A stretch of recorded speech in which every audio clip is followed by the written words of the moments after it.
All right, guys, it's time to get honest. It's time to get real. I'm going to give you 3 harsh truths about making games full-time. I'm a full-time game developer. I've been running my own small indie studio for 6 years, paying the bills. I have 2 kids. I'm married. I have a dog. I have a mortgage. I have a life that I've got to pay for. Full-time game development does this. Now, the truth is that half of the time, I'm just being honest here, half of the time I'm unhappy. Even when I was working on this game, Neversong, it was 50-50. Sometimes I was having a blast. It was really fun doing the artwork, but half of the time I was kind of miserable. It's a tough gig. So I want to talk about those 3 harsh truths as to why that 50% of the time is not so fun, okay? It's even true for games like Breath of the Wild, right? I'm sure the developers weren't 100% happy all the time creating this masterpiece. So we're going to talk about those 3 harsh truths. And listen, the last harsh truth might sting. It might be the nail in your indie game career coffin or your AAA career coffin. Or my hope is that it will be the fuel and the fire that you need to propel you into the full-time game development atmosphere, okay? So stick around to the end for that final harsh truth. I think it's going to help you. Start with the first harsh truth. It's going to sound weird. Most of the time, you're not making games. In fact, most of the time, you're just a feature tweaker. You're creating widgets and tools and editor tools, or just working on small elements of a game. This is especially true in the AAA sphere, okay? In AAA game development, so for example, making Breath of the Wild or Tears of the Kingdom, the developers are working on tiny little aspects of every little element of this game, okay? The sand, the particles, the flying bosses and the physics and the lasers and all the models that you see here, it's all individually crafted by a full-time position. Now, if you don't believe me, let's take a look at the credits of the game, okay? For example, we've got a level editor here. Wrong, not true. It's a level editor developer. What does this mean? It means somebody who's creating the editor tools, like I said, widgets, tools that are going to be used to create the levels. So you're not necessarily editing the levels, you're editing the level editor tool, okay? And you can see here, we've got 5 full-time positions here that create those tools. Another example is even stuff like localization, which seems like such a small thing. Localization is when you translate the game to a variety of languages, right? This is a localization tool developer. So they're not localizing the game, they're actually creating the tools to localize the game, right? It's a very granular but full-time task, okay? So all the elements you see here in terms of the 3D models, that sounds really fun to create. So maybe you might be really excited to say, you know what, I just want to work on the horse models. I would love if that was my full-time job, okay? I would love if I was just working on the flowers, or maybe just the landscapes in general. Well, just remember that if you decide to do that, you're going to be competing with a ton of other people, okay? Now, competition's fun, and also teamwork is fun, community is fun. It could be lonely in the indie game space, so in the AAA space, you're definitely not as lonely, but just remember that you're going to be working on the granular elements of the 3D art, okay? So you might be tasked with just working on the humanoid models. You might be tasked with just the textures of the temples or the textures of the weapons, right? And if you're okay with focusing on that for years, then you might love working in AAA, okay? But maybe, and this brings me to my second harsh truth, maybe you really want to be in a directorial position, or maybe you just want to go the indie game studio route where it's like 1 or 2 people making an indie game. Well, the truth about that is on the opposite end of the spectrum, and that is you're not just mastering one skill, you have to master dozens of skills, okay? So, for example, Eric Barone's Stardew Valley. Eric had to learn everything related to this game. The pixel art, the sprite sheet animations, the particles, storytelling, music, either writing music or, in my case, sourcing music, even though I wrote music for my previous games. Code, in my case, it's Unity with C#, or you can learn Blueprint, which is the visual scripting tool in Unreal. Marketing, how to build trailers, right? How to do sound effects using Audacity or Logic Pro. So suddenly you're going from AAA, which is small granular tasks that you do full time, to the indie game space, which is doing it all from the business side all the way to the creative side. Okay. But even if you're getting a directorial position, let's say for Tears of the Kingdom, right? You have to understand, well, frankly, so much more. If you want to get a director's position, which is highly, highly competitive, obviously, for a game like Tears of the Kingdom. Hidemaro Fujibayashi, I think is how you say it. This guy had to know everything and more about developing a game as big as Zelda, okay? So not only in the indie game sphere do you have to know dozens of skills, it gets even worse and more competitive for AAA, okay? Now, even for my game, which I would call is, I think it's a AA game, right? It looks like a AA game. It's a AA shooter called Twisted Tower. You can wish list below. Even games like this require me to understand a ton of aspects of game development. I need to understand 3D modeling, or at least the basics of 3D modeling, texturing, shaders, materials, animation, rigging, first-person shooter game mechanics, game design, level design, how to manage a team with ClickUp and Discord, how to push to GitHub repository. So ultimately, in marketing, creating this trailer, ultimately, I have to fully understand how to create this game. I have to know the nitty-gritty if I'm going to even manage a team. And that's what I do. I'm the puppeteer, sort of, for my small team. It's not like I just tell them what to do. I have to know how to do all of this for me to be able to direct a project.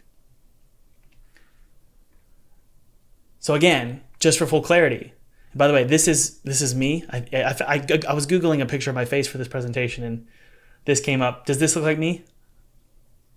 I don't know. But just to reiterate here, as a director, I have to manage a small team on ClickUp, Discord, and also I didn't mention I have to manage relationships with publishers and investors. Okay? I have to know ultimately how to do all of that while marketing a digital product. And we're going to talk about all of this in just a second. In particular, marketing a digital product is going to make your life so much easier. But in conclusion, with this harsh truth, what do all these skill sets as a director, what do they have in common? Ultimately, it comes back to our first harsh truth, which is you're not making a game in the traditional sense. You're not just sitting there building a game. It's not that simple. It's a lot more complicated. It can be very granular or very abstract. It's never as simple as just like baking a cake. It's not that simple. All right, let's move on to the last harsh truth. This one is tough, okay? So the money situation for indie game developers is frankly kind of interesting. I wouldn't say it's bad or good. I mean, it's more nuanced than that, and let me explain. So this is the AAA game developer salary estimate. $91,000 yearly. That's not bad. Now this is from Zippia, so take it for what it's worth. But $91,000 yearly sounds pretty good. But just remember, guys, that this is working for AAA. And I don't know if you've been reading the headlines lately, but working in the AAA industry can be pretty painful. At least that's what the news articles say. It started to make me, I started to think, after seeing these headlines come out, is it necessarily true that all AAA studios suck? Well, according to Bloomberg, the video game industry has a lot to learn about excessive overtime. Or according to Kotaku, allegations of sexism, bullying, and burnout are inside Microsoft's studio behind State of Decay 3, right? Or, this isn't a surprise, apparently Blizzard is caught up in another scandal. Again, it's all about ranking its employees. Doesn't sound great, does it? But But just remember, guys, that's just a few studios. There are a ton of studios. Now, this is just a list generated by ChatGPT. Look at all these indie game studios. Look at all these AAA studios. Now, not all of them are perfect, but don't let the headlines scare you away from working for a studio. You don't have to create your own studio to avoid the burnout, right? You can work for generous, kind, people-focused studios. They do exist. And this Reddit user, I think, really says it great. And this is in response to the question about working in AAA. This user says, I'd caution that you tend to hear bad things, not good things. All AAA studios aren't the same. Some AAA studios work people to the bone and crunch a ton. Others have reasonable work schedules. And this individual goes on to explain that Ratchet Clank team didn't have that crunch. Okay. So again, feel free to reach out to these studios. And by the way, there's a link below with all or many of these studios. I was able to find the job applications and the email addresses for these studios, again, using ChatGPT. So be sure to click below if you're interested in applying for these jobs or submitting your game to the indie publishers. Let's move on to talk about indie game studio salaries. And I'm going to put salaries in quotes, okay?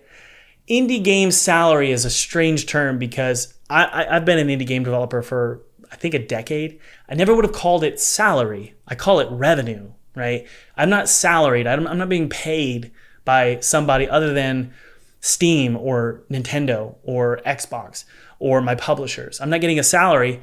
I'm getting revenue, okay?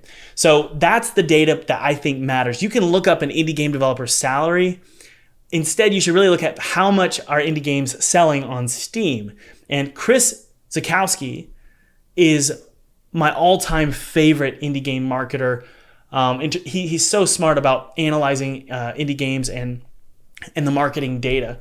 But essentially, you can see here that the median game earned is just around $1,136. Okay, that's bad. That is not good. 68% of all titles released in 2019 generated less than $10,000 to date.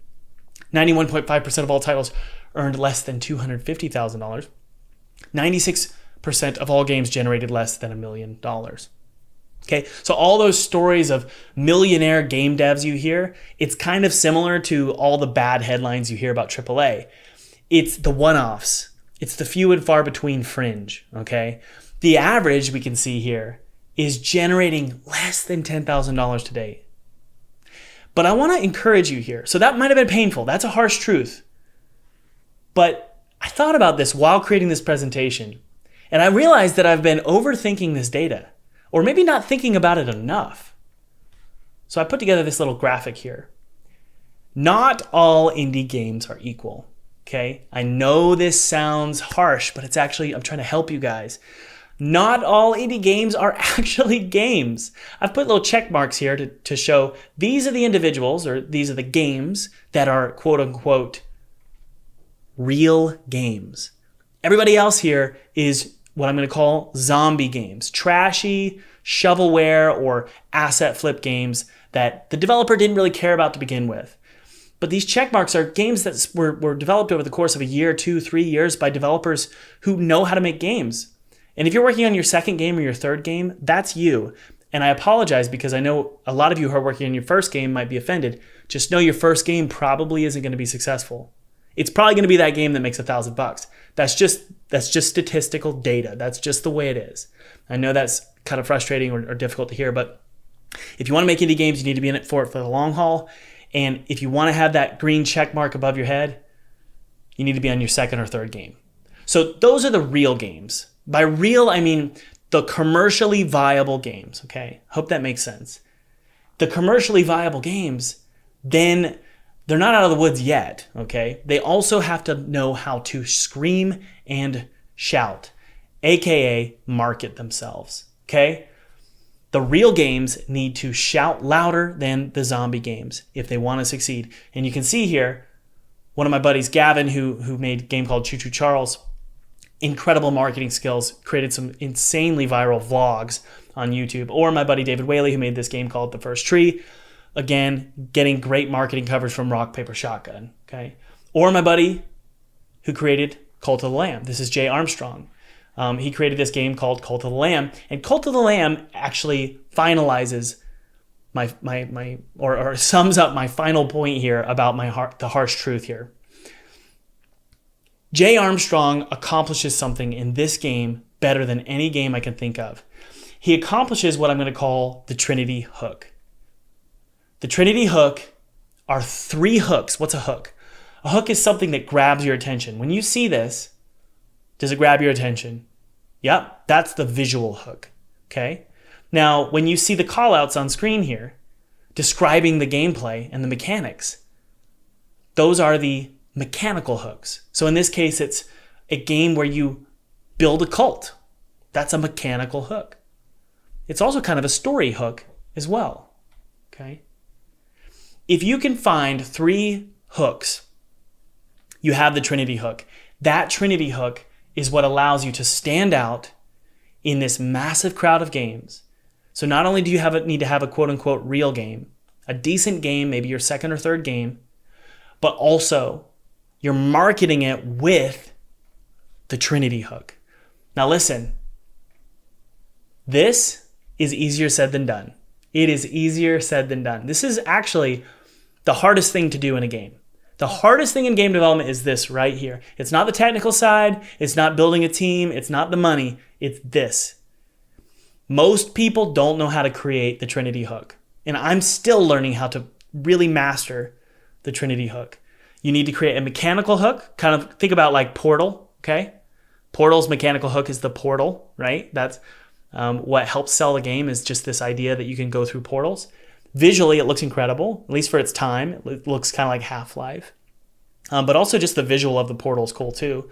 And then the story, can I point to it? The story here, the story is awesome in that game, okay? I would say the primary hook that really works is the mechanical hook, which ties into the visual hook, okay? So you really need to find all 3. Find all 3 if you want to avoid, ultimately, the 3 harsh truths, okay?